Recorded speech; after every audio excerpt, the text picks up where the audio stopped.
that means you're feeling the vibe. The bell rung, you already been subscribed. Right now, the queen, she on live. Right now, please pull over the whip, no phoning when you drive. Dope Soul Sporting with the talk. First lady from New York, Brooklyn. All my people, you rocking with the chat. Hit that. The like button would tell me where you at. Salute, Knick family. What's the vibe this morning? The Knicks lost to the Pelicans in New Orleans last night. The score doesn't even begin to tell what that game was like. I think the Knicks scored 8 points in garbage time to make it look respectable, but it just wasn't. We got a lot to talk about this morning. Staffer is joining me. Hello, Staffer. How are you? Morning. How you doing, man? I'm good. Can't complain. All right. Disappointing night last night, but I'm here this morning. Okay, appreciate it. Let's just go over this real quick. No change in the starting lineup for the New York Knicks. Jalen Brunson, Quentin Grimes, RJ Barrett, Julius Randle, Mitchell Robinson. For New Orleans, CJ McCollum, Herbert Jones, Brandon Ingram, Zion Williamson, Jonas Valanciunas. Trey Murphy III was out injured. And we're just going to get right into it. This is my game observations, just lack of continuity for a team that only made one change last season. Obi's out. DiVincenzo is in. Now, I get it. You know, Josh Hart is playing in a new role. DiVincenzo has to get used to being, on the team. But that lack of continuity is strong. We'll talk about that. Brunson and Randle struggled last night from the field. The Knicks didn't shoot well. 18 turnovers, many of them unforced. I thought Robinson was the lone bright spot, in my opinion. That's why I put the question mark. But talk to me, Staffer, about what you saw last night. And shout out to the chat who's joining us on a Sunday morning. Coach Kerry Cox, Wonder Woman, haven't seen you in a minute. How you feeling? Just talk to me a little bit about your observations from the game last night. Terrible game. We wasn't ready. We wasn't ready. We didn't come out with no energy, no lack of urgency. We didn't have no concentration, lack of basic passing, as you could say, 18 turnovers. It was very disappointing night last night. I have to agree with you. The only bright person in my observation really was Mitchell Robinson, and I think he was a bright spot last night. He had let me see his stat was we had 15 rebounds last night, 10 offensive and 5 defensive rebounds. And he had 2 blocks and 1 steal.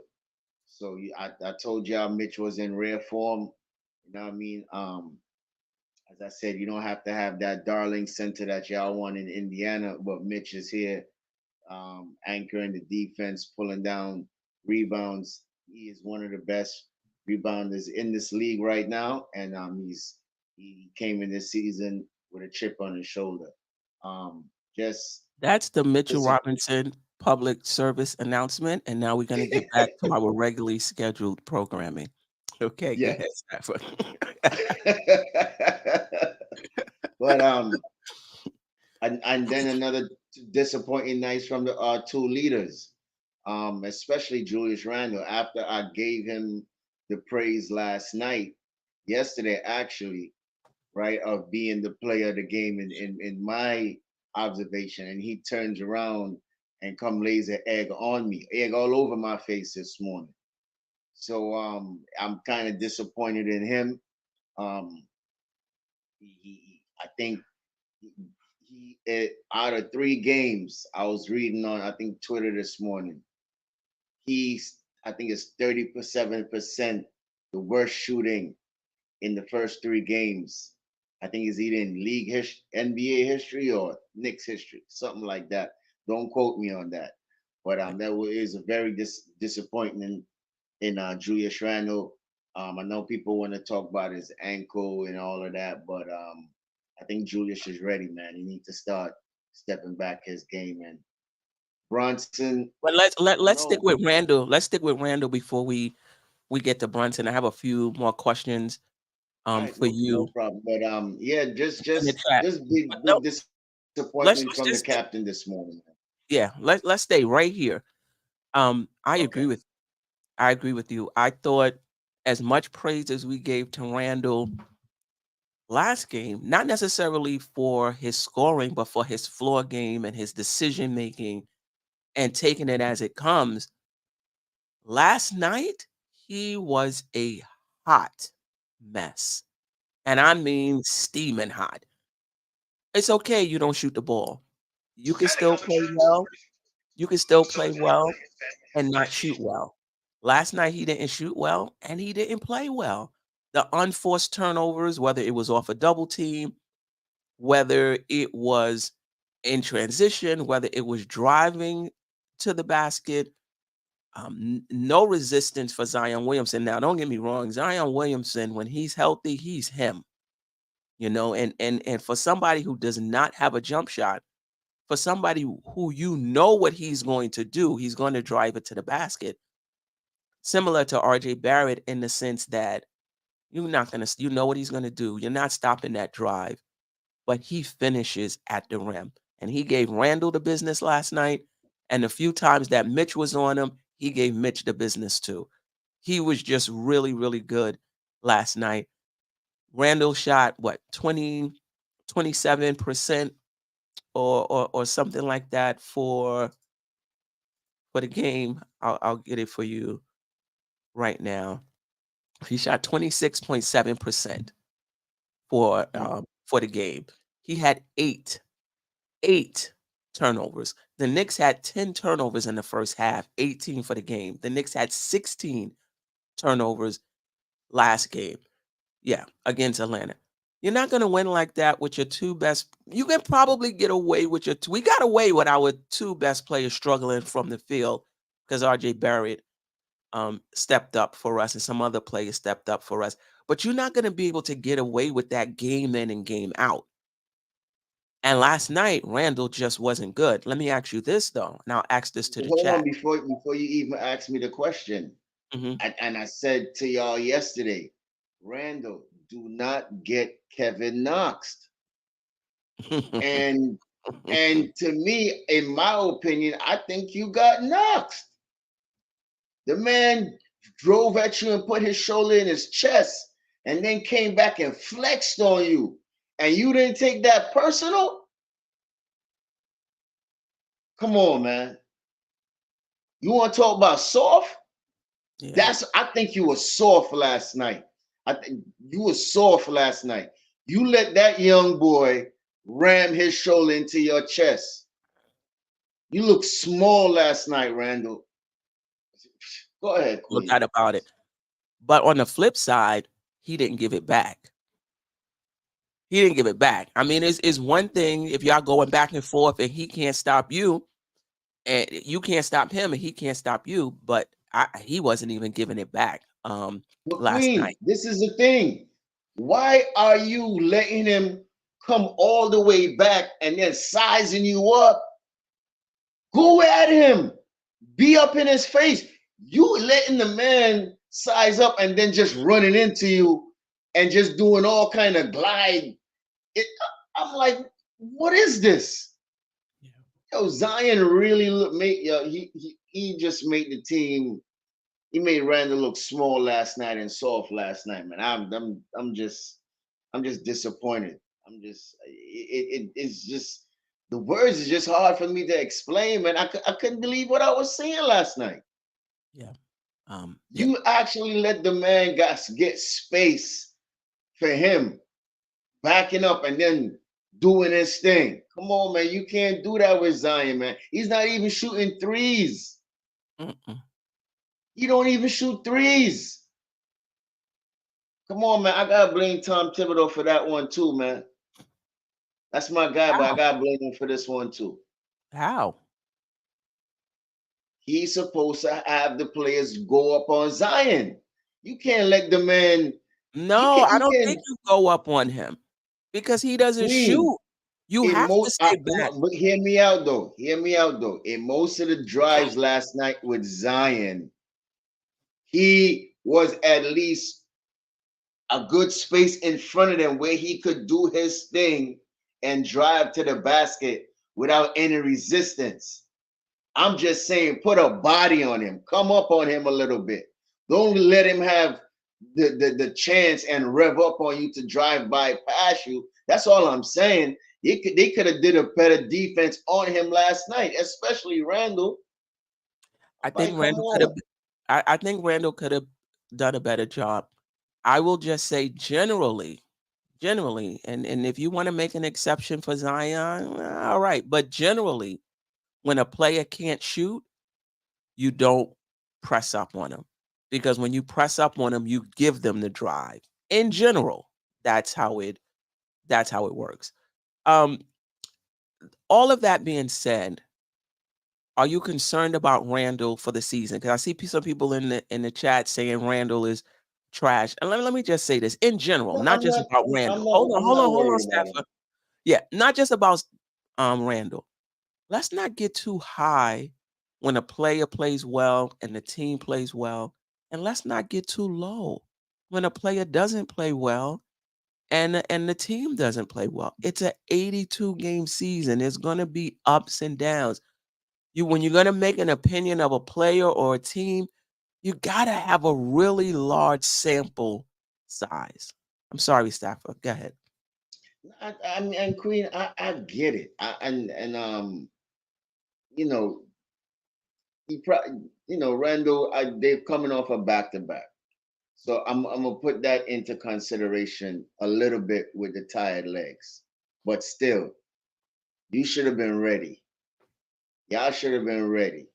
I know it's just 3 games of the season. I'm not worried to say in a sense, well, it's going down in a disaster and we need to make drastic changes. No. But in my opinion, I think New Orleans was ready last night.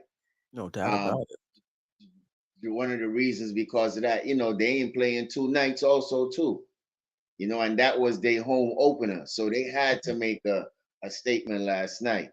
And the Knicks was not ready last night, but it was still just a disappointing game. And then after last night was one of the games that we really looked small.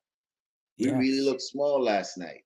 BI was doing anything to anybody, just abusing our so-called power forwards.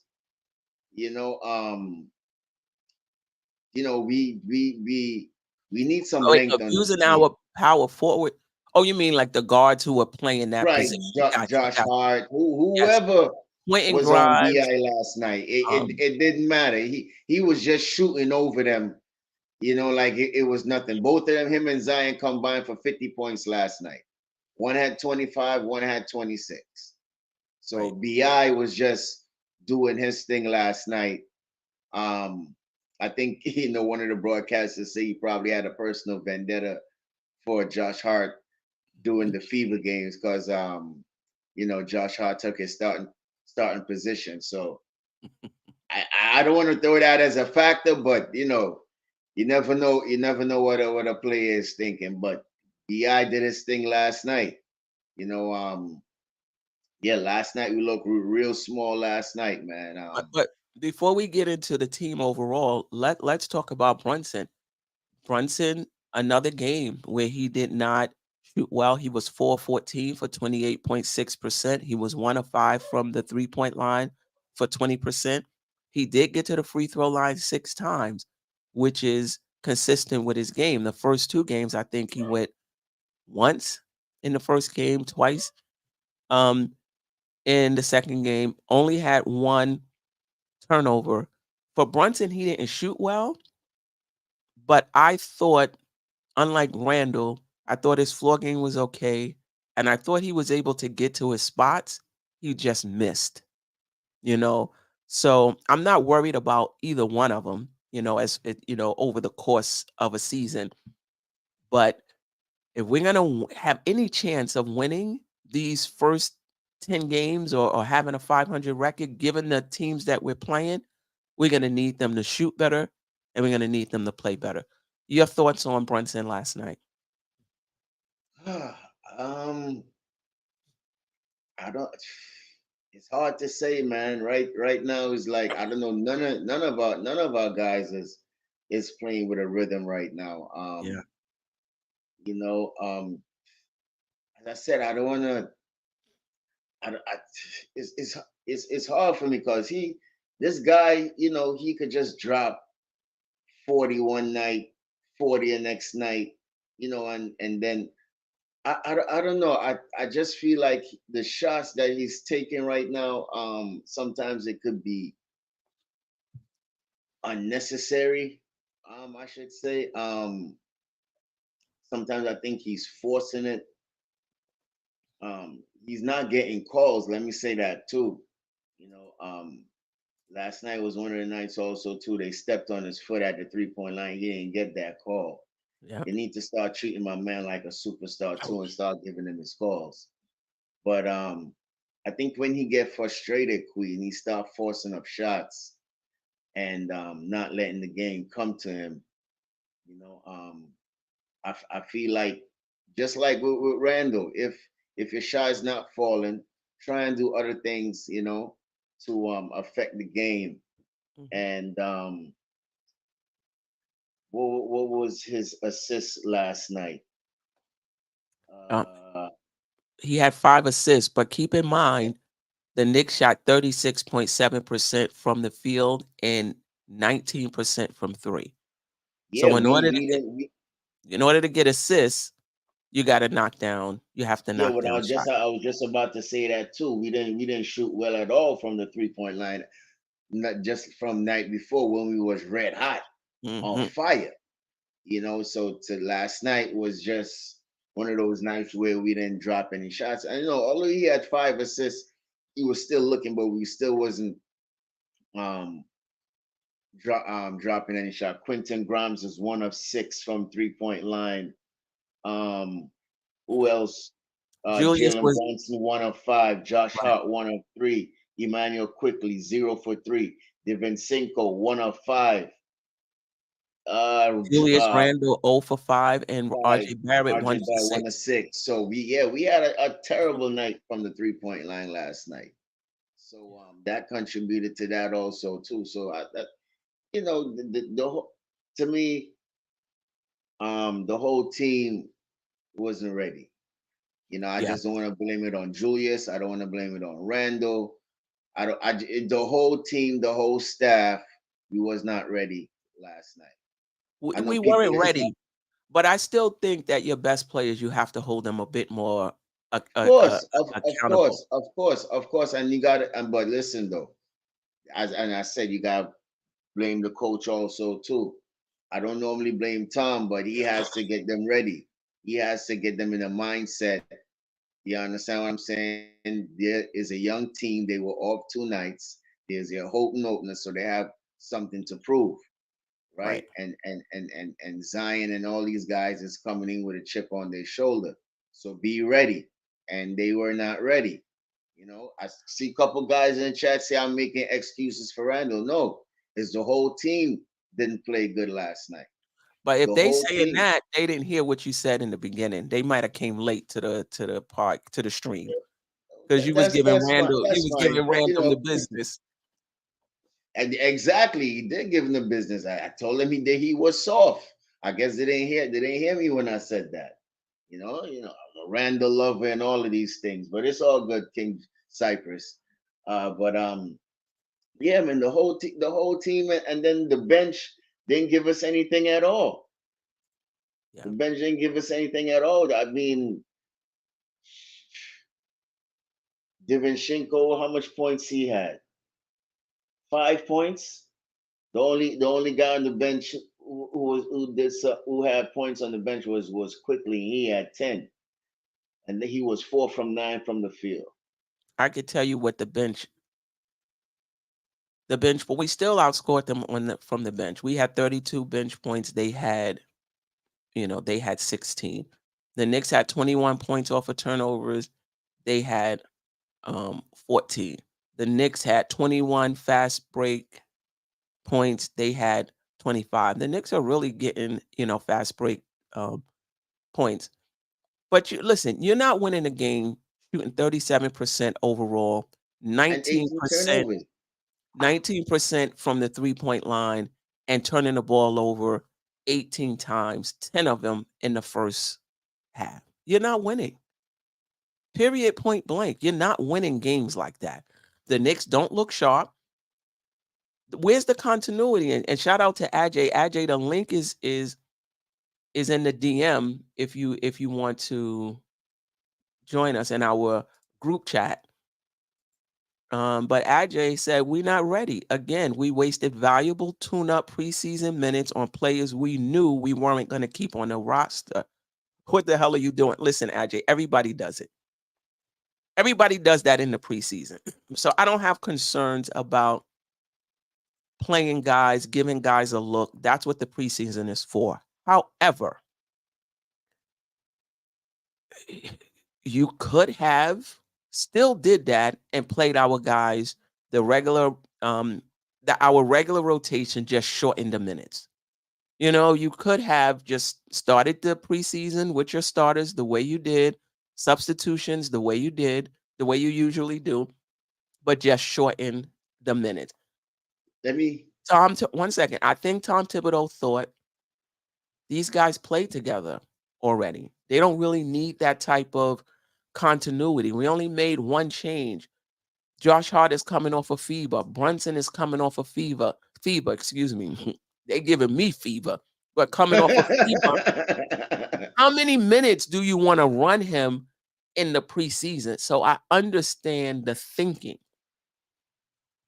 but there's risk reward in that, and the continuity is just not there. You can see it.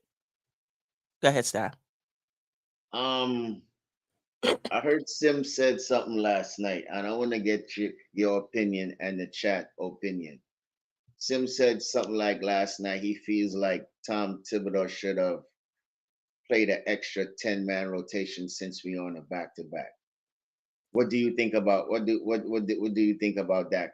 About that he should have played at least 10 men. You open up the listen, roster a little bit due he to could have. back-to-back. He could have, but I'm with Ajay on this. It's the third game of the season. How tired are you in the third game of a season? We're not the only team playing back-to-backs. Teams play back-to-backs and they don't change their rotations on a back-to-back. They don't open up their rotations on a back-to-back. It's 3 games. So I mean, No, but Queen, listen, I get it, right? And I have to still I still have to give kudos to my team coming out and play. Even though Julius Randle laid an egg, the whole team laid an egg, right? But Julius so big egg was bigger superstars, than hold the on, rest, though. big superstars like Jimmy Butler and Donovan Mitchell getting rest on the third game of the season. I couldn't believe it. You getting rest on the third game of the season? Rest? Really? Mitchell? Yeah, I'm Butler? not sure what's. I'm not sure rest, injury. I'm not sure what it is. It was rest. Queen, 3 games and you resting already? I mean, But that's similar to us we wanting right to with open up AJ. the We right with rotation. AJ. Is the third game of the season? Is no way you should be resting. Well, as far as tired legs, because you gotta remember, Queen, we almost blew this game the other night with Atlanta and had to play extra hard just to win that game. And I understand we was coming up a back-to-back. Yes, we may have tired legs. But those guys that I just mentioned, that's ridiculous right there. For them to be resting on a back-to-back, Mm-hmm. and I'm going off of the subject with other two I don't think guys. you. Yeah, I think so. Cool, Kyle G. Appreciate you for showing up this morning. It was hamstrings for Mitchell. Yeah, because Cleveland is already dealing with a lot of injuries. I don't think they're resting Mitchell. Jared Allen is out. Darius Garland is out, and you're gonna rest Mitchell. So that's what I'm saying. I think it was an injury. All right, so Um, I give Mitchell excuse, but what was Butler's excuse? listen, we talking about the Knicks staffer. I I don't know know, what's I going know, on. I don't know what's going on in I Miami. know. I just found it was funny when I just saw that highlights. I didn't know how true it was. I just Yeah, said it was off. yeah. Listen, I'm not worried about Miami. I'm worried about the Knicks. And yeah, you can expand the rotation to 10 off of a back to back. It's the third game of a season. And the Knicks emotionally don't look plugged in. Brunson looks slow and sluggish. Randle looks slow and sluggish. Um, King Cypress, if you have a problem with how I get down, you don't have to listen to me. You don't have to listen to me. You know what I mean? So, and no, I don't complain. I give my takes. If you see that as complaining, that's on you. I give my takes on the game. Right now, this is Yeah, where I am. The Knicks stunk it people up gotta last let them night. know is there's no pom poms over here. Let them know Right, that, man. No pom right, poms over here. right. Exactly. Anyway, talk to me about the continuity or the lack thereof. Like to me, the Knicks look like a team that hasn't played together. They look like they still trying to figure it out. You know, this continuity thing is really looking suspect right now because we supposed to be a team where we know each other. We know how to play for each other. We know what the coach wants, but yet still we out there looking like a team that just put together, like we just came in the league. And we should have been knowing how to close games, how to pace ourselves, and how to score in certain times of the game. As you know, one thing what our head coach said, every different quarter is different. And when it comes to the fourth quarter, everything's get tight. Your palms get sweaty. You know what I mean? It's like this is it's crunch time. And you should have the IQ enough and the composure enough to to weather the storm in certain runs that these young teams and the defense that they putting on you. And to be, you know, with the whole length thing also too, Atlanta had length. So, even though we looked small last night, that was one of the nights also too where I think where, as I said, we just looked small also too, man. Yeah. So the whole I'm a, continuity thing, Mhm. I think still they still trying to figure it out, but they should have been figure it out, man. It's just one change. I don't know if they not ready, their minds are not ready. I don't know what it is, but they something got to be a joke. I don't know. It makes me feel like the comments that Derrick Rose had is playing into essence now, where the practice and the training camp is probably not serious. It's not, like how Derrick Rose say, it's different over here. I don't know. I don't know if it kind of making sense now because in the preseason we wasn't ready. We didn't look good. You know what I mean? And then coming into the season now, 3 games into the season, we play one good game, not even our potential good game, but one Right. good game. And the other games, last night was just a whole tragedy, man. I'm just I, lost for I, words. yeah, I will say, Staffer, I'm gonna pull you back from the ledge. Don't get too down on the. That's like we can't get too high on the ledge. Don't get too down on the No, game. I'm It not was a down. I'm trash not down. game. It's just 3 games. It's just 3 games. Yeah, But the Knicks I didn't was look just I was well. just kind of disappointed how I just feel it's just we just played soft last night, man. Even though we was tired, man, I still figure even though we brought it down to 6, With tired legs, I feel like we could have still pulled out that game, man, just because of that continuity word. You know what I mean? Be Listen, more experienced than this other team. listen, But listen. no, How it's you gonna just win if you're not right with it? Now let me stop. How you gonna win when you shooting 37% from the field and 19% you're turning the ball over? It's just not gonna happen. I think the Knicks showed some grit to bring it within 6. I believe it was in the third or fourth. They showed some grit to do that, but you're not closing out games shooting away the Knicks shot. You're not closing out games or getting back into a game turning the ball over. And to your point about looking small, I'm going to have to backtrack on this because in the preseason, I said I'd rather have a small, good defender than a tall defender who can't defend. They just look the part. They tall, they got, but they really can't defend. I mean, I think both of them are bad because Jason Tatum, Brandon Ingram, they just shoot over the top. It's like you don't even have. Now, it was what I easy will work. say, what I will say is if you have a good defender, you're able to keep them out the lane. You're able to do that. You're able to keep them, out the lane because of your lateral quickness. But in terms of shooting over the top, Brandon Ingram was in the playground last night. Jason Tatum was in the playground when we played them. No, there's no risk. They just shoot over the top, no hand in their face. I would like to check the stats when RJ Barrett played Brandon Ingram. I saw 2 possessions in which he missed. RJ's defense is better, better this season. He does have definitely more length than Hart and Grimes, but yeah, it's a problem on the wing. Defending these long wings, it's a problem.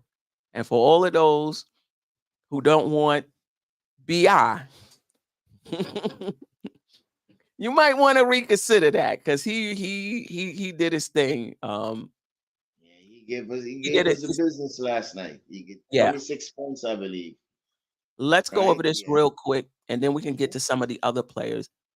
Sure. Barrett, 15 points, 3 rebounds, 2 assists, shot 43.8% from the field, 16% from, is that right? I think 16.7% from the 3-point line. It should be 75% from the field. Your thoughts on RJ Barrett last night? I mean, he was probably just the second person I would give a game ball to last night that looked ready to play. Mhm. Um, I have to agree with Wally last night on the broadcast. He's the only person that looked ready on the team. Everybody has to follow his lead now. It's surprising for me to say that, but RJ Barrett is setting the example right now. You know, um, 15 points.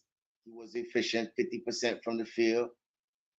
Am I reading that 43.8, correct?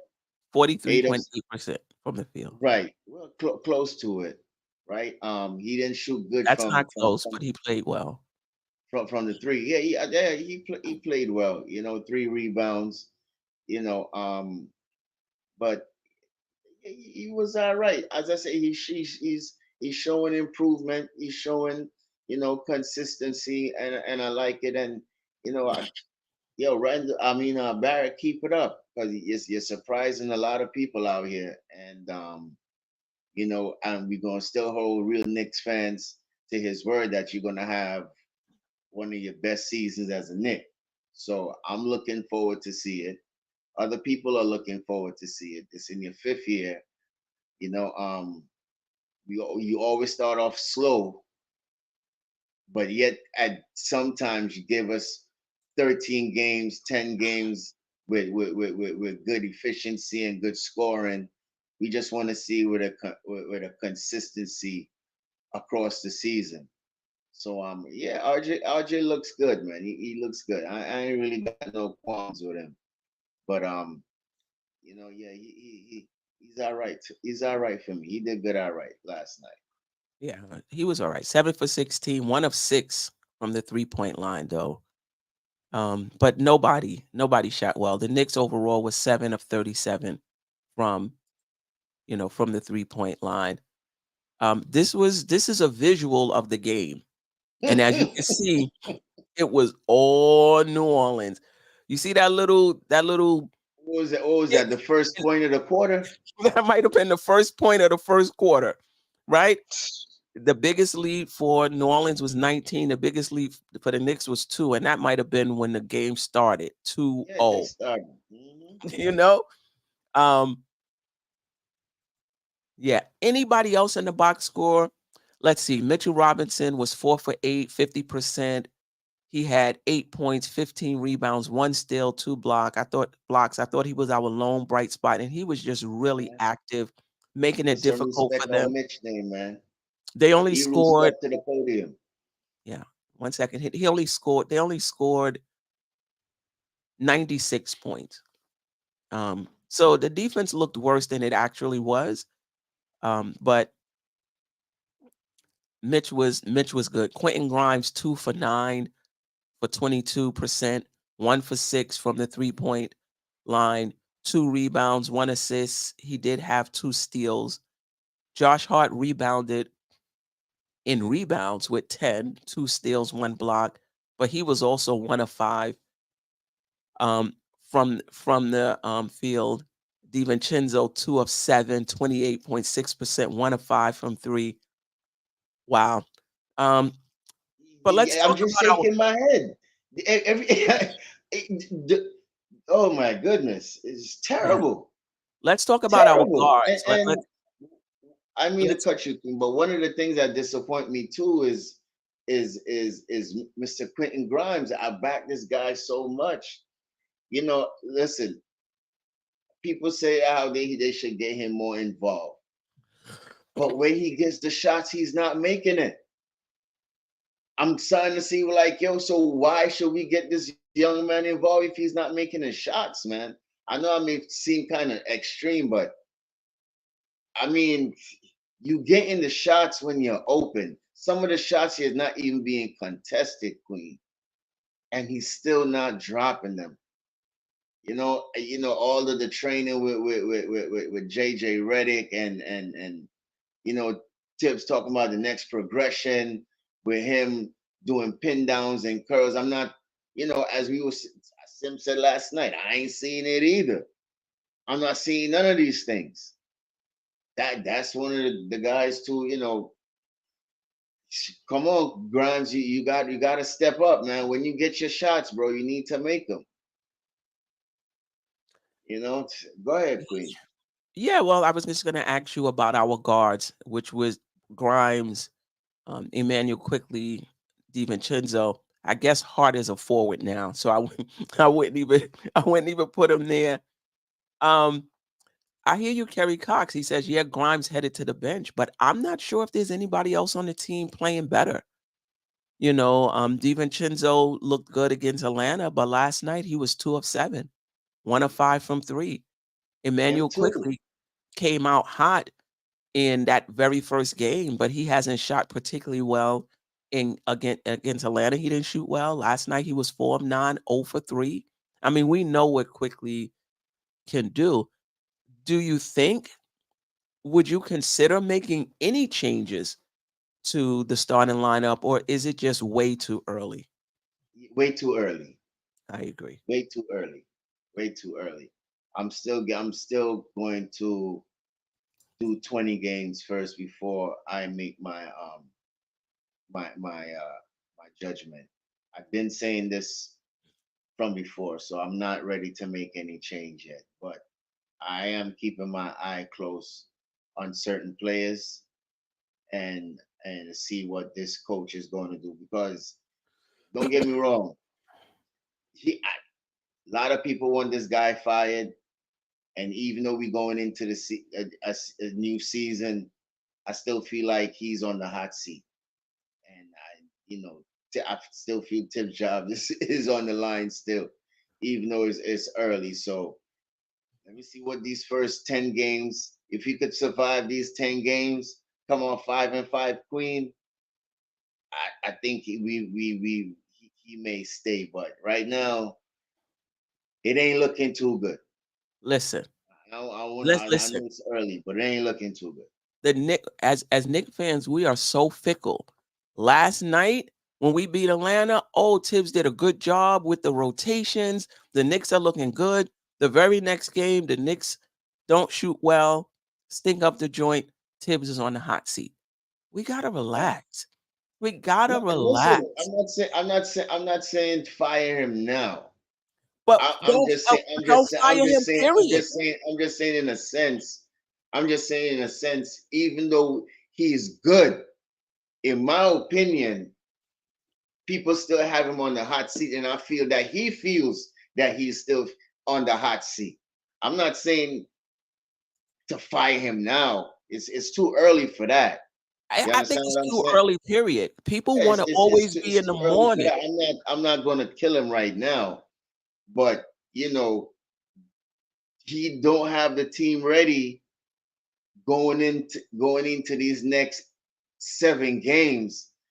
Is going to look real fickle, and people are going to start feeling fickle. Staffer, we can go 3-7. I'm not going to disregard what we did the last 4 years because we get out to a 3-7 start. I'm just not doing it. And I get what you're saying. You may do it. There may be other fans to do it.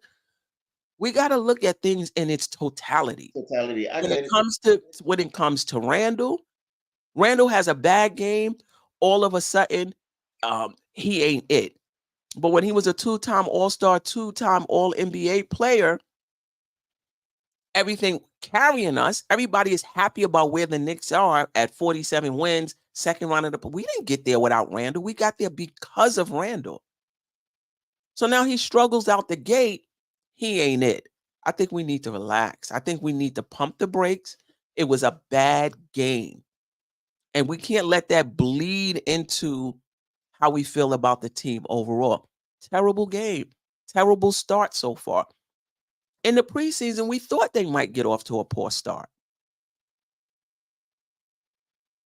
Right? Let me let check in with the chat first, because the chat, I appreciate you guys being here on a Sunday morning. Sherwin. They on fire. Yeah, Sherwin, good morning. I appreciate you. Building Block saying facts. I'm not sure what you're saying facts to. I hope it's to taking a few steps back from the ledge. Keith Turner, it's not too early. That's like keeping a bad employee when you have given him chances. I'm not firing a bad employee after 3 days on the job. I'm not firing an employee after 3 weeks on the job unless he does something. He's never a big fan of Tom Thibodeau. He's not a big fan. He's been calling for Tibbs' head a long time ago. No surprise by his comments. Okay, Julian Blum. Appreciate you joining us. Quick is going to get the same ball usage. He's better on the bench to get his shots. He's not getting a good contract with him in the starting unit. And say goodbye to 6-man. Quick ain't having that. I guess you mean, I think I hear what you're saying, but I think if they ask him to start, I think he would start. I don't think he would be like, oh no, I'm going to get less shots in that starting unit, or my chances of getting 6-man of the year will be low. I think he would. I think he would do it. Kerry Cox, wait until the 10-game mark at the latest. I know Grimes was a Tibbs pick, but something holding him back. Might be his game, Kerry Cox. Might be his game. Stephen Okongwu, I hope I said that right. Welcome. What if we start Quickley at the 2? They have Hart playmaking the second unit, Dante and Grimes as the backup 1 and 2. I'm not mad at that. We talked about this before. I think a lot of us felt that Quickley has more of an opportunity to be himself in that second unit. Ajay, just give us a minute. We're going to check with the chat, let you in. He has more of a chance to be who he wants to be. But I'm not mad at Quickley starting. Like I said, I think it makes the backcourt more dynamic. Either one of them could play on or off the ball. I'm not mad at it. Banging aces live and direct. Grimes been overrated. He's not ready for the spotlight. Needs to come off the bench. Quickley is more ready and needs consistent time to build chemistry with those starters. I can't argue with that either. I'll say this. I think Quickley is the better shooting guard, but I think there's an argument to be made that Grimes fits the starting unit better because he doesn't command the ball. And you got 3 high usage guys in Randle, Brunson, RJ. Do you want to put in another high usage guy, or do you want to put potentially high usage guy, or do you want to put in somebody who doesn't command the ball, plays off of them? But as far as who's the better player, Quickley is the better player. Shooters have off nights. Got to let him keep shooting. He'll find a flow. Oh, yeah, we talked about this earlier. Coach, Sierra617, appreciate you, Coach, stopping by. Our team is supposed to be a defensive team, but our shooting guard, small forward, and power forward are not defenders. I think, did you mean our point guard shooting, small forward, and power forward are not defenders? Because Grimes is a defender. Coach, what do you think about RJ's defense the first 3 games? I think it's gotten better, but I'm interested to hear what you have to say. And I'll say this, I'm not sure we're a defensive team anymore. I think we've turned into an offensive team. We were top 5 in offense last year. Our defense was 19th. And even when we went to the 9-man rotation, it went up to 17. So I'm not sure we're that defensive team. Let me let Ajay, and salute Ajay. How you feeling this morning? Salute, morning Queen, morning Staffer, and of course the chat. And sorry, I have to join with no video today. It's okay. A lot of stuff going on. First of all, that 27 likes out of 57 watching ain't gonna cut it on Sunday morning. If y'all waking up here and listening to these things, cause y'all enjoy, man. Let's hit that like button, man. Let's smash that stuff. You know, listen. We don't need to panic. This is game 3 of the season. You know, all these potential trades and lineup changes. First of all, you know, Tom Thibodeau is not going to be doing all that. All right, so if he's going to do a change in the lineup, it's going to be game 25. You know, it ain't happening right now. So he's going to give these guys 20, 22, 25 games to get to really see the product before he makes any changes. That's what he always does. That's what he always says he does, and that's what he follows what he says. But listen, listen. I'm not panicking. You know, we know what these guys can do. They're just not ready. Unfortunately, they're not ready. Okay.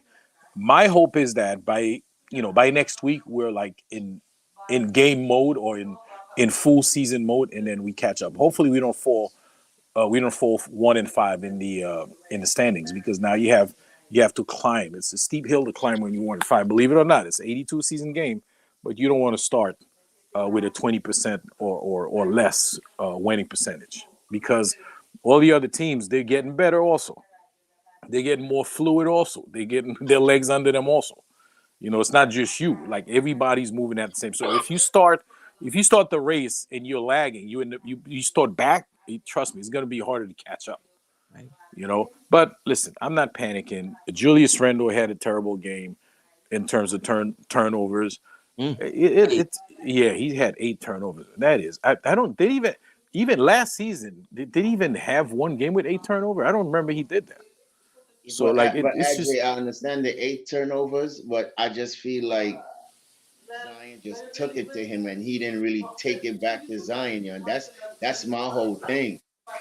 No, I agree. I agree. Have a bad game, but I feel like he just didn't take it personal, yo. Staffer, You know, I agree with you. And to tell you the truth, on him and I don't finish. showing him your muscle and all of that.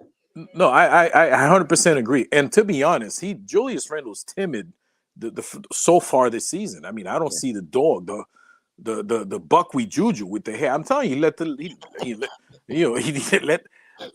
hair, let it grow, man. I want that crazy look. I don't want that neat looking, Julius Randle, man. That's just not doing it. So, if his game's gonna be like that all season, we're in trouble. You gotta remember, we need all those guys to click.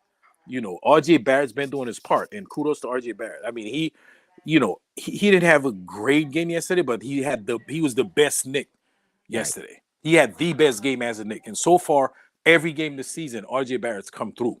Right. And Brunson came one game. Julius Randle. I mean, even though the game against Atlanta, he only had 17 points. Randle, I thought he played a good game, but it's just not the Randle games that we used to. The You know what I'm saying? aggressiveness, the The aggressiveness, assertiveness is just not there. yeah, He it's only just took not 10 there. shots last game. Yeah, I mean, It's not gonna yes, cut it. I mean, I don't want to say that because he did play within the flow of the game, but the 10 shots to me, was that him playing in the flow of the game, or was that him being a bit passive? I he's don't know. being It's hard to passive. say. I feel he was being passive, and I understand you want to scale back, you want to play within the flow of the game, but some games require that you be aggressive. So you gotta, like Thibodeau said, you gotta read the game. You gotta read what the game tells you. The game tells you what to do. If we're not scoring it, we're down by 19 points. At some point, you're just gonna have to force your way in. You can't just wait for the game to come to you. You just gotta follow the flow. Let me ask you this, Ajay, because I'm not sure how long we have you. Let me ask you this. I think it's Kerry Cox. I personally give Grimes 2 more games to show something. On the bench he goes. Just talk to me a little bit about what you've seen from Grimes over the first 3 seasons. Excuse me, 3 games. Do you feel like he's the best fit for that starting lineup, or do you feel like just put the best shooting guard there? Just your thoughts on Grimes and that position. Well, so Grimes, first of all, he's not doing anything different than he did last year. So we know this Craig Grimes we're watching right now, that's the same one we saw last year. The Up same and complaints down. we have. Up and down. Up and down, one good game, 2 bad games, or 2 good games, 3 bad games, or 1 bad game. It's all over the place. Listen, he hasn't been in the league a million years, so that is expected. And they put him out there for his defensive prowess, right? That's what he does. As the fan base, we tell him he's got to be more aggressive. And we don't know what they telling him, all right? But we understand the name of the game is you got to stop your opponent from scoring, and you got to put the ball in the hole. He's trying to do that as much as he can, right? If I'm changing the lineup, if I'm putting somebody else at the shooting guard, it wouldn't be IQ. And even though I would prefer IQ, but structurally for the team, I think we need Emmanuel Quickley with the second unit. That is a need at this point. Imagine second unit without Emmanuel Quickley. Well, let me ask you this: about that second unit. RJ runs with the second unit. So now you have DiVincenzo, Grimes, and RJ, as opposed to IQ. Okay. That we lost staff. I thought we lost you. No, I'm here. As opposed to IQ. Who else? DiVincenzo, and so Grimes and IQ would switch. From the start. You think that would make a big difference? Because I think RJ would just be the leader of the second unit instead of IQ. No. When IQ comes on, he's the leader of second unit. And RJ Barrett, even though he get a lot of touches, he gets a lot of shots up. When the second unit comes on, he does take a backseat a little bit because he's almost like a body in there. And even his defense kind of suffers a little bit in the second unit. Watch the games, you'll see that. Unfortunately, we go with a 9-man rotation. So somebody's going to be with the second unit, right? Right. Somebody has to be. Like mathematically, you got to have somebody in between the 2 units, right?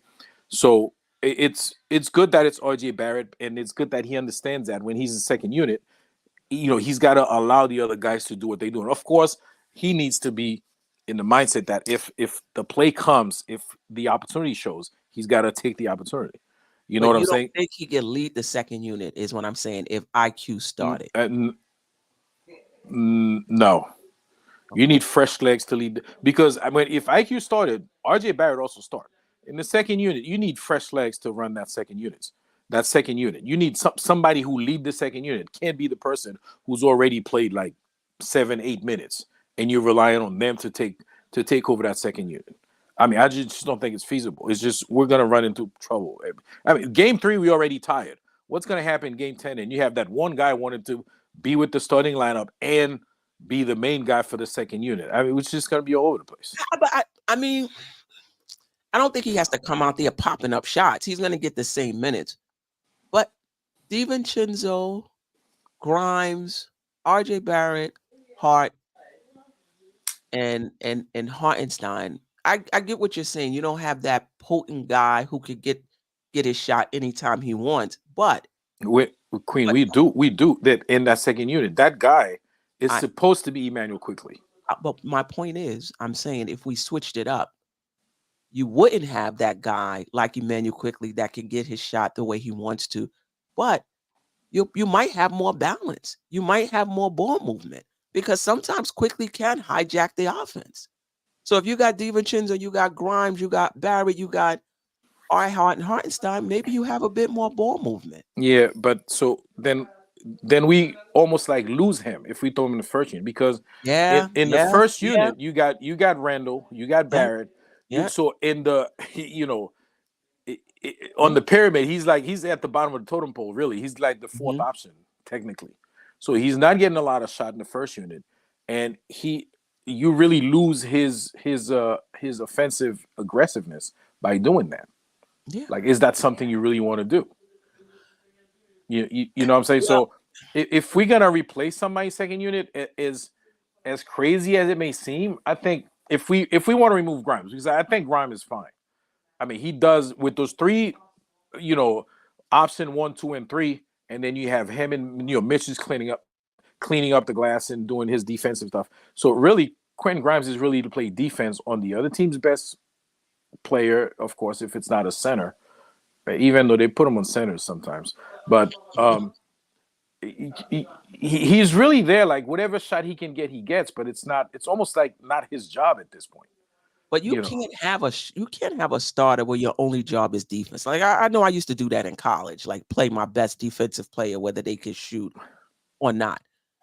But you got to be able to knock down shots at a decent clip.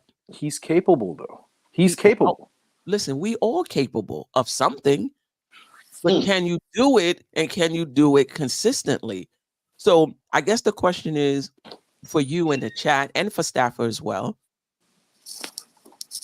I don't think DiVincenzo has shown enough to me to put him in the starting lineup if we want to keep, Quickley on the second unit because of what he brings. However, and I'm not sure he can guard up the way Grimes can. I don't know if DiVincenzo can guard 3s and 4s, though I have to be honest. Grimes ain't guarding 4s either. They shooting right over the top of him. He's just keeping them in front. So let's be fair about that. Yeah, I want to say something about that too. When you're done. Brandon Ingram did his thing. Jason Tatum, did his thing. There's no resistance when you're going with Hart and Grimes on tall players like that. But one thing DiVincenzo may give us is more consistent shooting from game to game. It may not be feast or famine with him. Remains to be seen. He hasn't played well. He just got here. But your thoughts on that and the chat's thought on that? With DiVincenzo with the starters?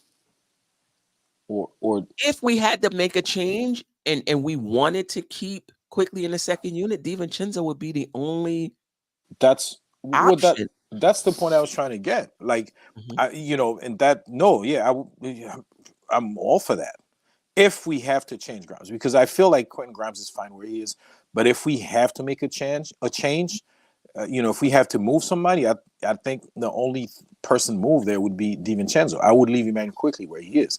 So the only change I would consider making is DiVincenzo at the 2 guard in the starting lineup. If you're going to make a change at all. If I'm going to make a change, but I don't really have to. I'm comfortable with Quentin Grimes there. Listen, nobody on that team's ready at this point. So why is he any different? Listen, I'm not comfortable with these. I mentioned this last season. With Grimes. He's not ready, in my opinion, to start. He may be the best fit on this team. And I know Keith Turner, every time we say that, Keith Turner said, I don't understand why y'all keep saying that. And I say that, Keith, because he doesn't command. All he has to do is stay there and play off of people. I knew it, Keith. I knew it. Somebody rang. Tell us what he can do, and it ain't doing it, what you want us to do. Yeah.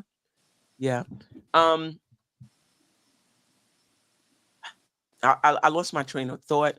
Well, Yeah, Grimes. I don't think Grimes is ready to start, because I just think he's too inconsistent. Yes, at the end of the year, he's 38% or whatever, but that comes at 25% one game and 5 of 7, 6 for 7 the next.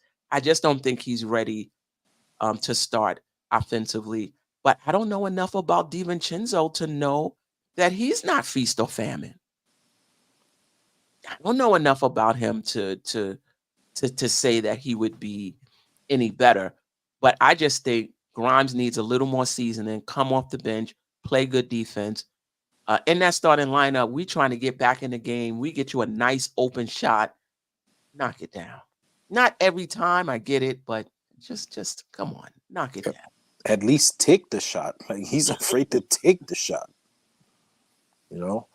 I mean, no, but IJ, he's getting the shot, but when he's getting the shots, he's just not making them. You know, he had a couple shots that was non-contested right there for him. He had a time when they were doing a fast break, and Randle passed the ball right to him in the corner.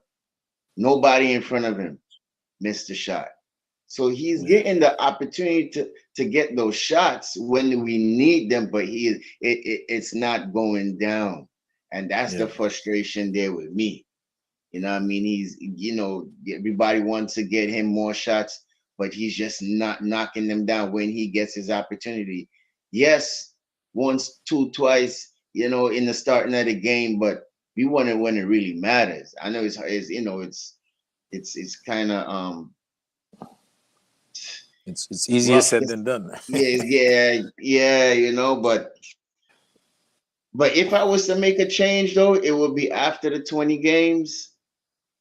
And I'm with Queen. I haven't seen enough from Dante to say really, okay, let's make that change immediately and put him in the starting lineup. No, let me go 20, 25 games.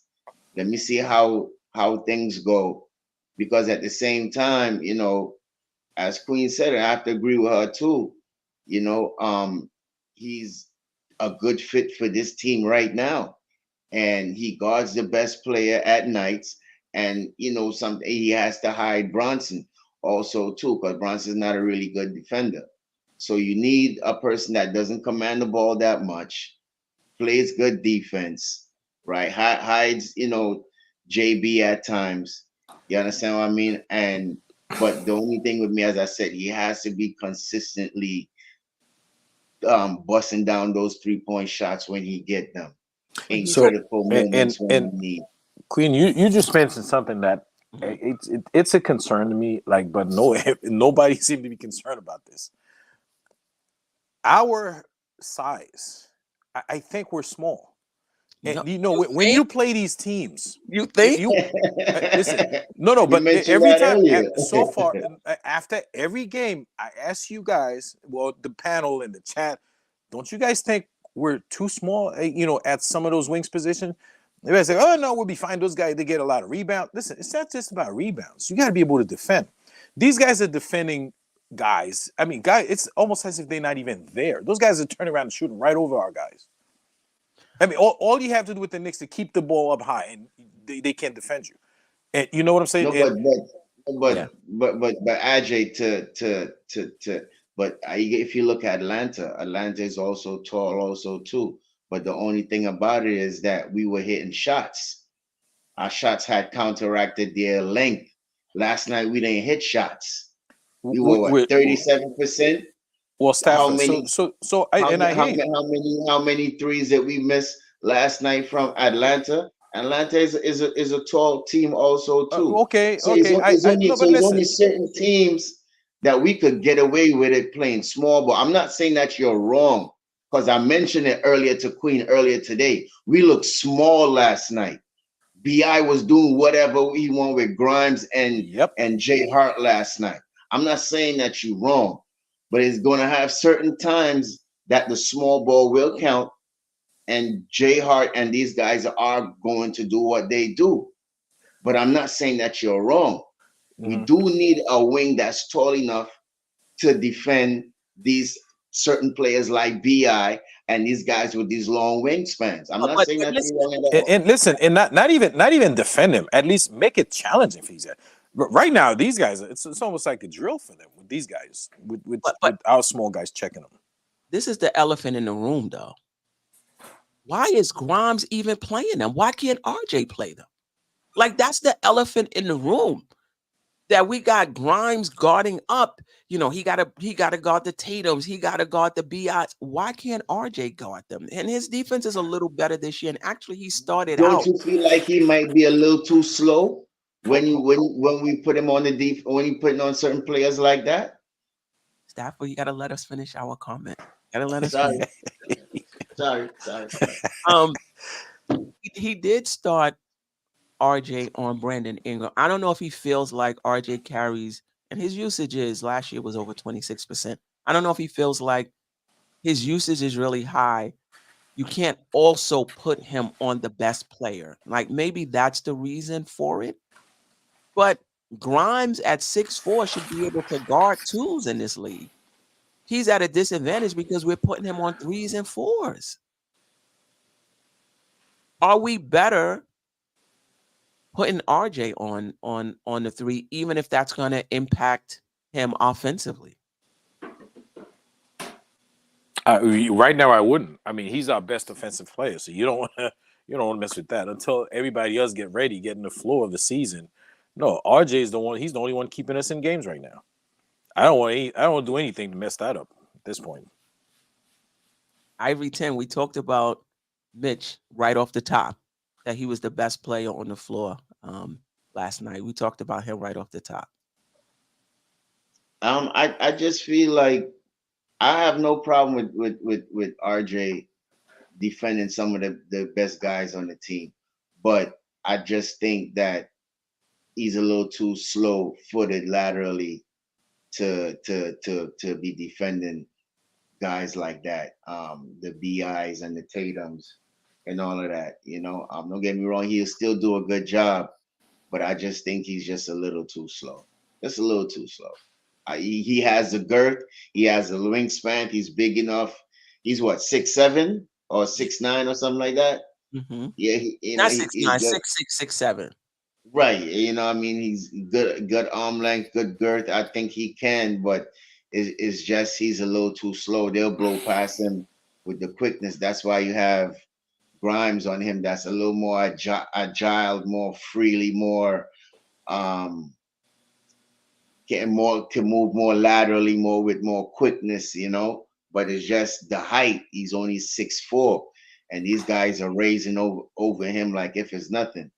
So, Right. But don't get me wrong, he's still a good defender. He's not a great defender. He's not a lockdown defender. He's a good defender, but it's just at sometimes it's just not good enough. Right. And Sharon, my question to you, and then Ajay, I'll get right to you. My question to you, Sharon, is: do you want RJ guarding the best wing and having to contribute on offense at a high level? That's asking a lot, because he's not just somebody that's behind the 3-point line waiting for a shot. He's more dynamic this season. So I don't know if we can put RJ on our best defender and still expect him to do what he does offensively. Ajay? No, I was gonna say, you know, in trading season, right? Remember here at Dope Soul, you always say that, Queen. Can we get a player that's good? Because we always get players that are great defenders, but they can't do nothing on offense, or the other way, or vice versa. Great offensive players, they don't play defense. Same. So now we have a dilemma where we getting great defenders who are too small, or can we get tall guys available, but they're not great defenders? I mean, it's always a problem. We just can't get the right guys on these over here in Knicks, man. You're right. And Stafford, you brought up a good point. We can the good wing players, the tall wing players, can shoot over our shorter wing. But if you get somebody taller that don't have lateral quickness, all they got to do is take 2 dribbles to the right or to the left and pull up, and they're going to get that same open shot. Yep. So, I mean, the thing with our short defenders, at least you're keeping them out the key because of the lateral quickness, and they have to take pull-ups. You put RJ Barrett has been better this year. So for me, it's more about him being able to do both. But you get a taller wing who can't really defend. You just take 2 dribbles to the left or to the right. You pulling up anyway. So I just think it's a challenge. Yeah, it is. And going into the season, you know, even though I'm still confident in the team, I still think it's going to be a challenge, especially with dynamic small forwards like BI and Jason Tatum and the Durants. You know, those guys that could pull up over you and take you off the dribble as tall as they are, you know. Real Let me skillful ask you guys guys like a question. Are we overrating this in the sense that how many tall wings are there in the Eastern Conference? Like, we came up against 2 in Brandon Ingram. So now everybody, hopefully you guys understand why I always talk about trading for Brandon Ingram if we can. That mid-range is something, and he can handle the ball. But I digress. We got Tatum and you got BI. Is there any other like tall wings like that? Well, you got Butler. He's not as dynamic offensively, but Butler is also a tall wing. You got Mikal Bridges. You got Bridges. You got Mikal Bridges. Yeah. Who else you got tall like that and dynamic like that? At the wing. I mean, Grant is the next guy could play that because he could play small forward and power forward too. Jerry and Grant. Let me see who else is that at that length. Right. Yeah, so I'm wondering if we're overrating this, if there's just a few players that tower over us. Because they are smaller wings that are very good defenders. How tall was that guy that used to play for Boston? He was a lockdown defender. I don't even think he was that tall either, too. No, you talk about Williams, Grant Williams. No, not Grant Williams. Marcus Smart. No, not Marcus Smart. The guard that used to play with Garnett. I forgot his name. Marcus Allen? Is that his name? Yeah. With Allen? With Garnett? With Boston, yeah. Ray Allen? Allen is his name, right? Ray Allen? No, not Ray Allen. Shuttleworth? The other. No, he was a guard. He was a defensive guard. Tony Allen. Tony Allen. Thank you. Tony Allen. He played with Memphis, didn't he? No, but I think he used to play with Boston also too. Oh, really? Okay. Yeah. I don't think he was that tall, and he was a very good defender. You know, so you have to be that dynamic, that tall to be a good defender. No, but you know what I mean? Listen, we're talking about the East. We know the Wizards got players. The Wizards, the Bulls, Kuzma, Levine dropped 50 points or something crazy. Yeah. The Raptors. I mean, listen, everybody's got a player. Yeah, Barnes. Wing players. Even Barnes is not a shooter, but he's not a shooter though. Yeah, but he'll bang down low with you. He gets his points. You know, if you can't defend him, he'll get his points. Right. And Tibbs has Grimes on Siakam anyway. So there's length right there. Trey Murphy. You know. I mean, there are wings in the East, like dynamic, you know. Right. So yeah, Sherwin, you have been telling me that we're too small all summer. But I'll say this. The question is, if you have someone taller who's not a good defender, they're going to get their shots off anyway by just taking a few dribbles to the right or to the left, and they're going to still be able to get a clear shot. No, but Queen, that's what I was saying. The same thing I was saying with Tony Allen. I was making a comparison. He's only 6'4", but he was a great defender. But he wasn't contesting shots, though. So if you're a great defender at that size, what are you doing? You're using your lateral quickness and your strength to keep them out the lane. But they could still shoot over the top. Yeah, but he was effective. That's what I'm saying. Yeah. he was still effective. Yeah, but I don't know. I think the league's changed a little bit. We have better Yeah, shooters now. I mean, yeah. these And you guys can can't be shoot as now. physical either. Yeah. You definitely can't be. Yeah, the league has changed also for real. Let, Jaden let, McDaniels, that's another one. yes, He just got paid also too. right. But those guys now, you're not going to get a lot of scoring for them. You know, they're going to pick up the scraps. Let's talk about the center position some before we move on and get out of here. Let's talk about Mitch. 8 points, 15 rebounds. I think I got that right. Yeah, 1 steal, 2 blocks in 29 minutes. Hartenstein only 4 points, 3 rebounds, 1 assist. Let's talk about the centers from last night. What did you see from them? You know what? Along with RJ Barrett, Mitchell Robinson's been another one of the players who's been. I mean, Consistent, right? he came out the gate ready. He's came out the gate running. So those two guys have been pretty consistent. I listen. A lot of people say, you know what? He gets all the offensive rebounds, but what does that do for us? Well, it gives us another opportunity. It's not his fault that the guys, when he passed the ball, they still don't score. So, but he's doing his part and he's getting us another possession, and that's what he does, and he does it well. And it's necessary on a team that doesn't shoot That well. You doesn't need extra exactly. possessions. You need Absolutely. Last night he had 10 offensive rebounds. Yep. So that gives us more opportunities. It gives us more opportunities. You know, and in the end, in particularly last night's game, it looks bad because we ended up shooting. And a lot of times those guys too, when he grabs the rebound, he sent those guys, they pop threes, right? And where do we shoot from three yesterday? Like I don't know, 19% or something crazy. Yeah. So 18.9% correct. 19. Yeah. So it's not his fault. He's doing his part. But it's not, if our shooters or they want to shoot from a distance or the long distance, they don't want to drive to the basket. I mean, what do you want the guy to do? He's doing his part, and so is RJ Barrett's doing his part. But I know we're talking about centers, but I'm saying some of the guys are doing their part. You can't look at them and say they're not effective. They are effective, but the rest of the team need to pick up the slack. So Mitchell Robinson so far has had 3 very good, excellent games, except for even the game he was in foul trouble. I thought he did okay in that game also. He didn't get a lot of minutes, but the minutes he was on the floor, he did what he was supposed to do. So no issues with the center position at all. Isaiah Hartenstein, he does what he's fighting. He's down there scrambling. He's fighting. He doesn't give us a lot of point, but he's down there fighting. That's what he does, and he did that last night. So I don't have a problem with the center position right now.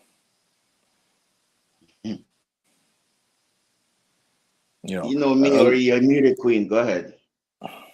I agree with you. And even with Hartenstein, even when he's not scoring, you got to tend to him. You can't just leave him.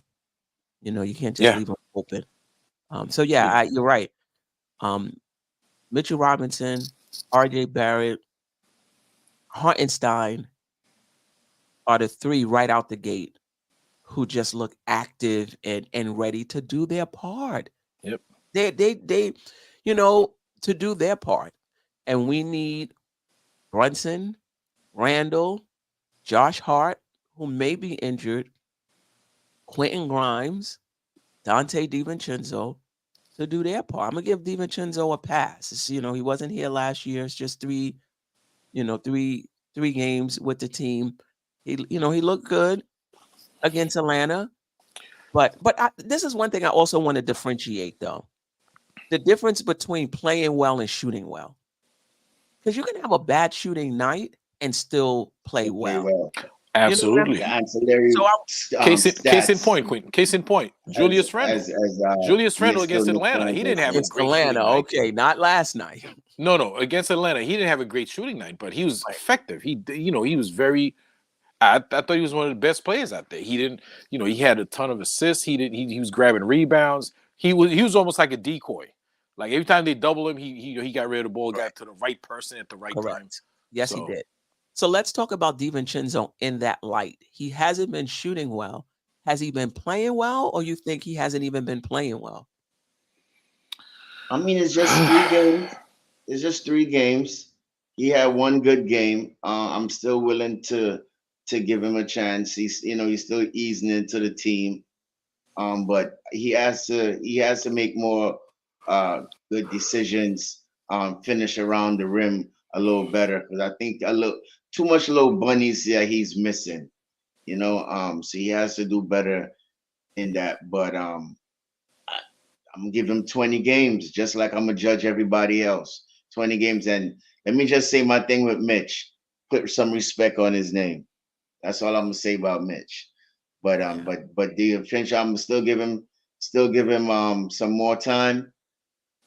Yeah, one good game out of 3 games so far. I'm not panicking. Still a good acquisition for the Knicks. Let's see what happens in game 4 against Cleveland on Tuesday night, I believe. You know what? I'm with you, Steph. And it's not even just give him time to listen. We know DiVincenzo, he's not new in the league. We've seen him play with other teams. Yeah, it's gonna take him, a while to build some chemistry, but he's gonna be fine. Listen, this happens in NBA. These guys, the greatest players, they have stretch of 2, 3, 5 bad games. It happens. I'm not even worried about that. And you know what? I'm kind of happy that bad stretches come at the beginning of the season. That way, hopefully by the time we hit, mid-December, we don't see those bad games from him as often as we do. I don't have a problem with that. We know what he could do. He's not new to the league, DiVincenzo. So I'm not worried about him. Yeah, which is why he does have a shot at the starting two guard spot. Yeah. He has a shot. Because we've seen, you guys have seen him. I haven't seen him a lot. So yeah, we'll see. I don't think there's any changes coming. And listen, your best players don't show up. You shoot 37% from the field, 18 turnovers, 19%. You're gonna lose. Yeah. You're not winning that way on the road. In the NBA, no. Team's home opener, you're just not winning. I agree. I'll give Dante time, but we gave him $60 million to come efficient. 50. Is it 50 or 60? It was 50, but listen, we gave Brunson 104. We gave Randle 100 and whatever. They ain't come efficient. So yeah, we do have to give him a little time, East Blue Drew. No doubt. Kerry Cox believes Dante will be our starter within the next 2 weeks. There's some chatter in the chat that this wasn't a good time to sue Toronto, and that Dallas probably won't want to have anything to do with us either. Over Brunson. I mean, it is what it is. It is what it is. You know what I mean? You have good business and you have bad business. It has feelings in business. It has non-feeling in business. It is what it is. Toronto burned us a lot of times. Why would I even want to do business with Toronto anyway? Look how many times they fleeced us. Now all of a sudden, well, that's not their fault with them. Come on, man. We allowed ourselves to get fleeced by them. Right? So. Yeah, that whole Banyani thing still got me nightmares. Let me not start. Let me not start. Waking up in cold sweat. Andrea. Let me see. Somebody said something. I want to bring it up. Dante ain't starting. These comments go fast, but anyway, that's because the chat is on fire. Yeah. That like button though. It was about the comment was about IQ. Oh, and now it's Mr. Knicks 100. What's the propaganda with Quickley today? He called out Geoff. He said, "What's the excuse we got with Quickley today?" Yeah, but somebody else just said it more simply. Did we talk about Quickley yet, or something? Something like that. Let's talk about Quickley. Came out on fire the first game. We knew he wouldn't continue that. I think he was like 60-something% from the field or something like that. Struggled shooting the past 2 games, but as we talked about, you cannot shoot well and play well. How do you think Quickley has played over the past 3 games? To me, when he came out in that Boston game, I'm like, yo, did Leon Rose make a mistake by not paying this guy? 24 points, coming out there blazing in front of the Garden, thinking, man, he's gonna be some team is gonna give him this money. But then after he comes out the next 2 games, doesn't make good decisions, make ill-advised shots. Thibodeau had us to bench him in the Atlanta game because he wasn't doing what he needed to do. Quickley needs to just stay focused, man, and let the game come to him. Stop forcing shots. Play make, and it will come to you. I feel that way. Everybody, just let the game come to you. Stop trying to force things. We know you're the engine of the second unit, and once they cut you off, the team doesn't play right. So once you play right, start making the right decisions and start choosing your shots wisely. I think Quickley will be all right. But for the past 2 games, he hasn't been making right decisions. He's been taking ill-advised shots, not playmaking. I mean, I think he had 6 assists last night? No. Did he have? And that's my problem with that him. was the Atlanta game. He had 1 assist last night. One assist in last 19 night. minutes. That's my problem with Emmanuel Quickley, really. Yeah, well, I think that was the Atlanta game. But last night, he wasn't good at all. So it's game number 4 tomorrow. So I'm not gonna kill him. Tuesday. We can't kill the whole team. But listen, Stafford. So my problem with Quick, like you mentioned, is the 1 assist in 19 minutes. As the leader, second unit, I'm sorry, you're gonna have to get your guys involved, right? He did not have a terrible shooting night last night. Like he shot poorly from 3, but Right. But the mid range, he was good. He I think he had 10 points. Yeah, he had 10 points, and none of them. So he had none of them 3-pointers. So he had 4. He went to the line once. So he had 4 shots. I think he took 6 shots from the 2. Correct me if I'm wrong in that, Queen. And then he took 3 3-pointers.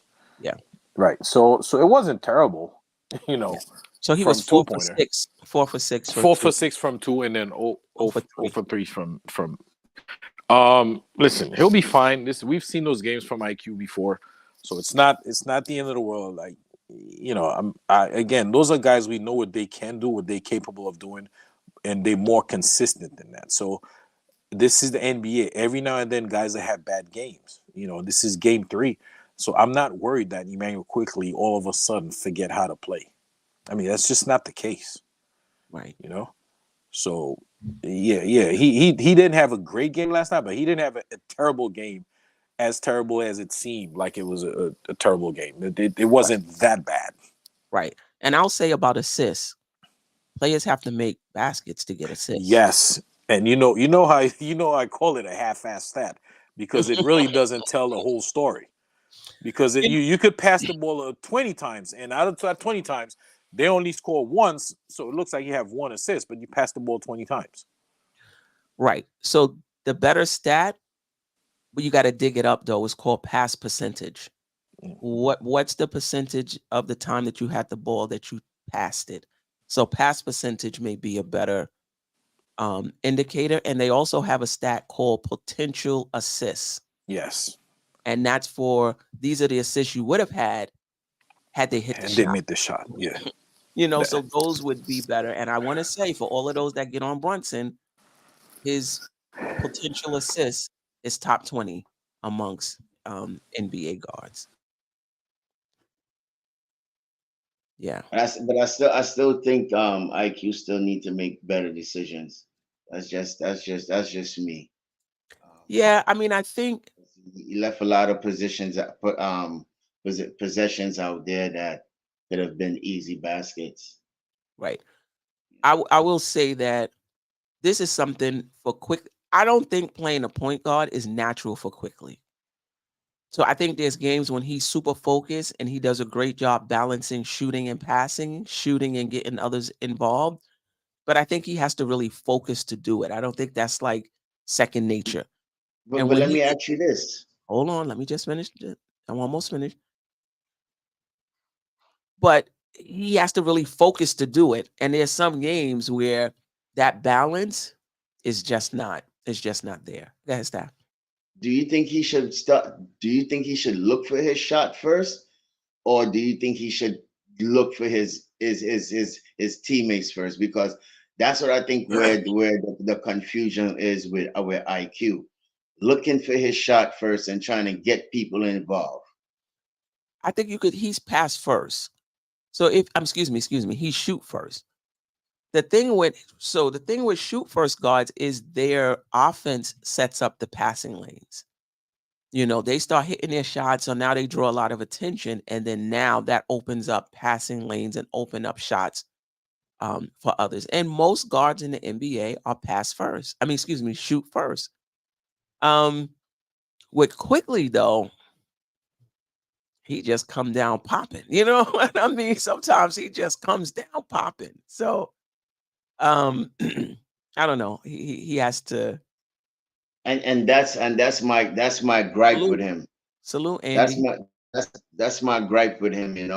When he comes down, he might just make a three that's like 20 seconds into the shot clock, and the other team will go right back down and score real quickly. So no pun intended. So that's my thing when I say with the bad decisions and the bad shot selections with him. I just feel like I just feel like he should be looking for people first before he start looking for his shot. Now I will see if he's looking for if he's distributed and the other teammates are not executing, not making the shots, then I'll be like, okay, it's time for him to look for his shot and be more aggressive. But when you just come out there just making shots and just making right decisions, I don't think that gets everybody into the flow of the game, and it makes it look like he's very selfish and unwilling to pass the ball. And I think that's most of the gripe what most Knick fans have with him. Right. So that's just my thing with Quickley, man. I get you. Knicks 100 GM, top 20 amongst point guards, not top 20. It's an individual stat. So top 20 amongst point guards. And I hear you, Sherwin, that Steph is shoot first. If you're open, he'll pass the ball. But Steph Curry and Jalen Brunson average the same amount of assists, 6. 6. Hmm. All right.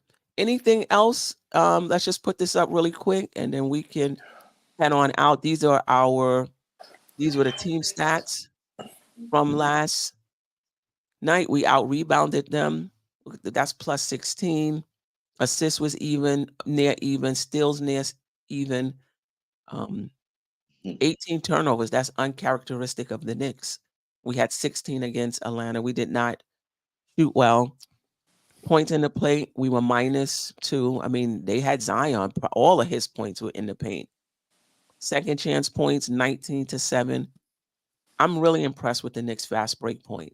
Once we get our shooting together and we get our game together, that's just an element that we just haven't had. So I am encouraged by the fast break points. Anything here that stands out to you? Queen, first of all, before the basketball thing that stands out, you're gonna have to change that picture. Say excuse me? The Julius Randle picture, you got Buckley Juju on there. But right now I don't know, we got clean cut Wall Street Juju. I don't know what we got up there. We got the Deacon. Exactly, Deacon Juju. Deacon Juju. So we have to change that, Go ahead, Stefan. On that stat, really and truly, man, I'm just looking at the field goal percentage, the 3-point percentage. We gotta improve on that going into the Cleveland game. I know Cleveland, they just got some shooters on their team, Matt Strus and I think it's somebody else. Niang, is it Niang with Cleveland right now? The guy Yeah, from I think Philly? it's Niang. So we got to definitely go out there and guard the perimeter. I think Strus had in one game, I think he was like crazy from the three. So we can't leave him over.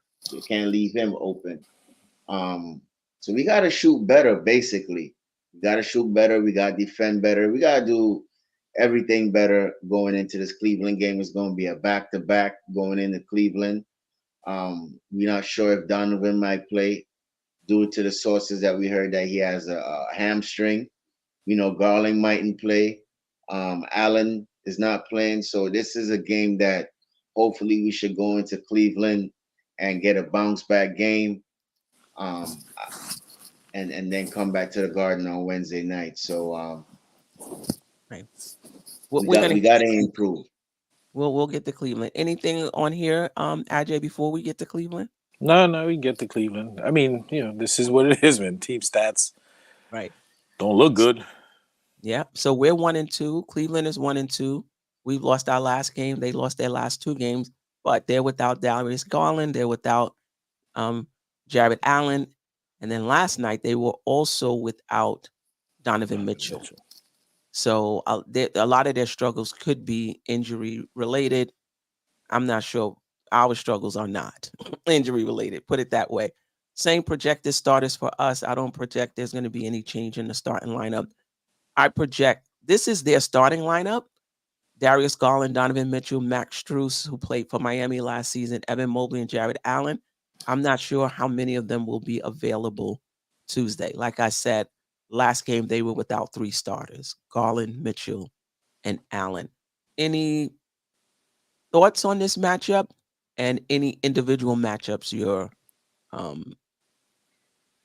looking forward to seeing? Well, if we have this, if they have their regular start, we have our regular starters. There are 2 matchups that I'm looking for. Actually 3. The point guard position, I'm looking to see if we can continue, if Jalen Brunson can continue his dominance over Donovan Mitchell. He always plays well against Donovan Mitchell.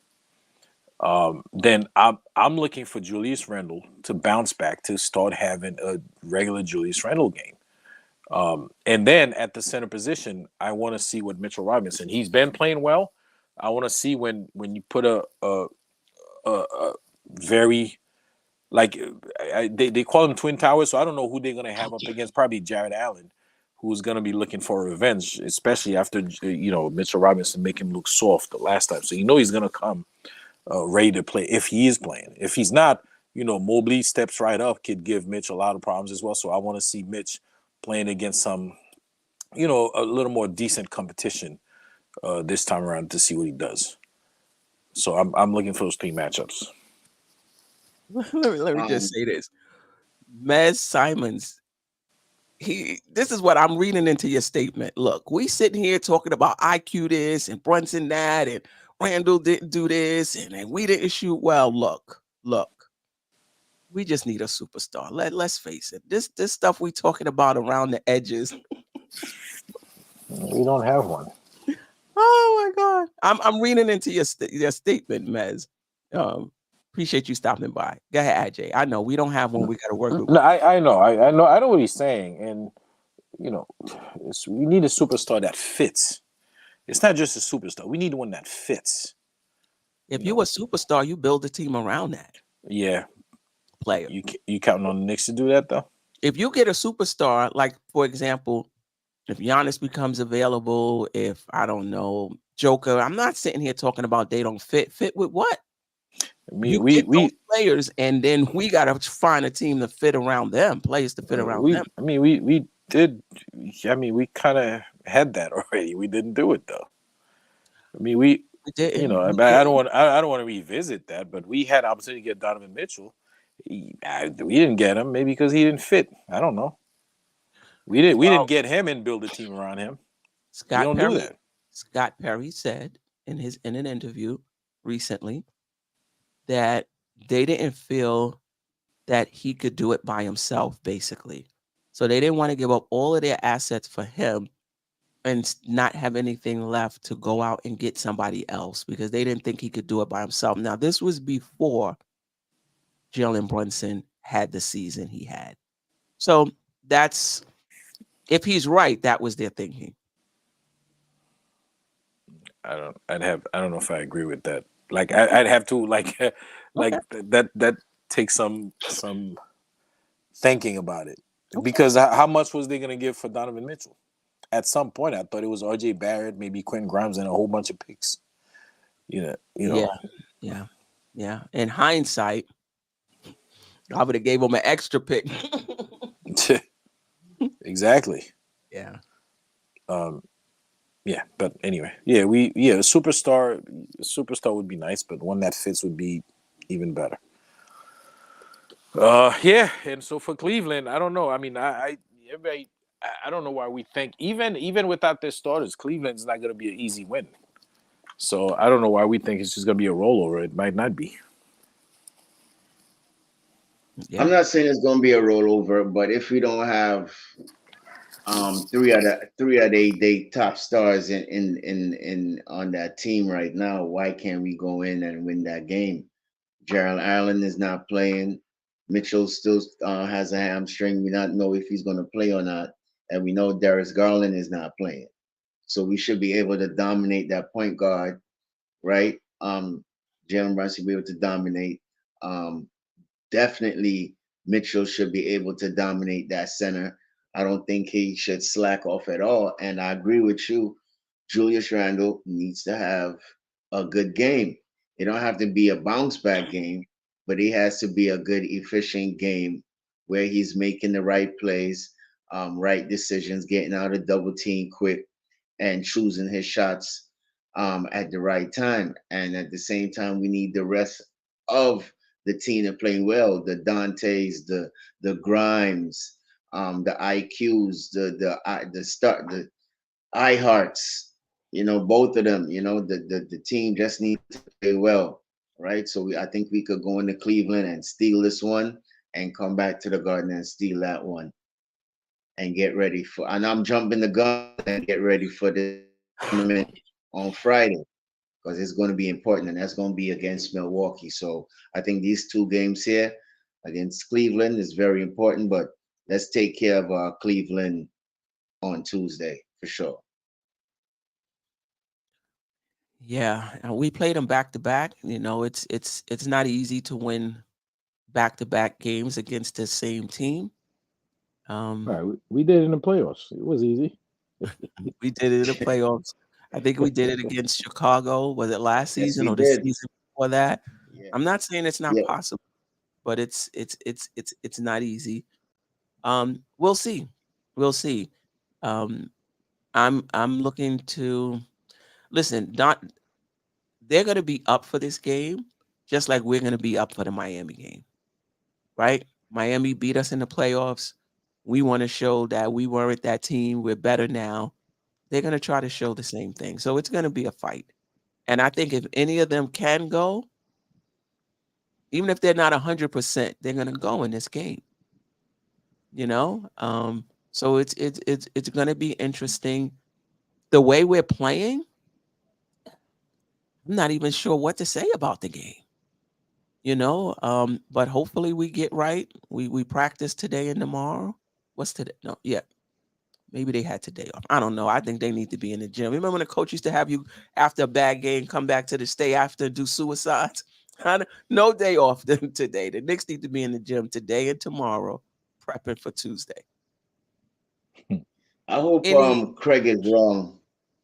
He said prepare for 2 back-to-back losses. I don't want to think like that. So I hope you're wrong, bro. I hope you're wrong. Yeah. D. Grant says he thinks the Knicks will win 1 game against the Cavs. Yeah, it's most likely going to be a split.